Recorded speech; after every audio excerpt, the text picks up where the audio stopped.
이종섭 전 국방부 장관의 도피성 호주 대사 임명 의혹과 관련해 순직 해병 특검이 윤석열 전 대통령을 비롯해 모두 6명을 재판에 넘겼습니다.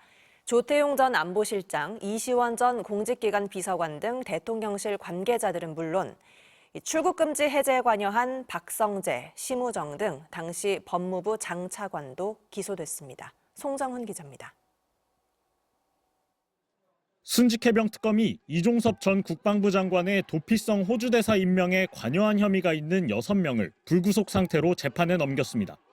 기소 대상은 윤석열 전 대통령과 조태용 전 국가안보실장, 외교부 1차관을 지낸 장호진 전 국가안보실장과 이시원 전 공직기강 비서관 등 대통령실 관계자 4명과 박성재 전 법무부 장관, 당시 차관이었던 심우정 전 검찰총장입니다. 이른바 런종섭 사태로 불리는 도피성 호주 대사 임명 의혹은 최상병 사건 수사 외압 의혹의 핵심 당사자인 이종섭 전 장관을 윤 전 대통령이 해외로 빼돌리려 했다는 의혹입니다.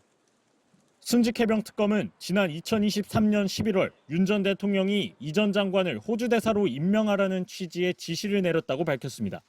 최상병 사건 수사 외압 의혹에 대한 진상규명 요구가 수그러들지 않자 이 전 장관에 대한 수사가 자신에게까지 번지는 걸 막기 위해 본격적인 수사를 막아섰다고 본 겁니다.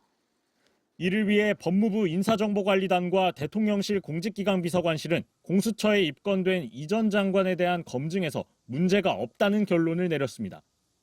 또한 외교부도 외무공무원이 아닌 이 전 장관을 해외 공관장으로 임명하기 위해 반드시 거쳐야 하는 자격심사에서 사실상 적격이라는 결론을 정해둔 채 유명무실한 형식상의 심사를 진행한 것으로 조사됐습니다. 여기에 법무부 장관과 차관은 공수처의 반대 의견에도 불구하고 이 전 장관에게 내려져 있던 출국 금지 조치 해제를 주도한 것으로 파악됐습니다. 최상병 사건 관련 수사 외압 사실을 은폐하기 위하여 의혹의 핵심 당사자이자 대통령과의 연결고리인 이종섭 전 장관을 외국으로 도피시킨 중대한 범행입니다. 이로써 최상병 순직 사건과 이후 벌어진 수사 외압, 공수처의 수사 방해에 이어 도피성 호주 대사 임명까지 굵직한 의혹들에 대한 수사를 마무리한 특검은 내일 최종 수사 결과를 발표합니다.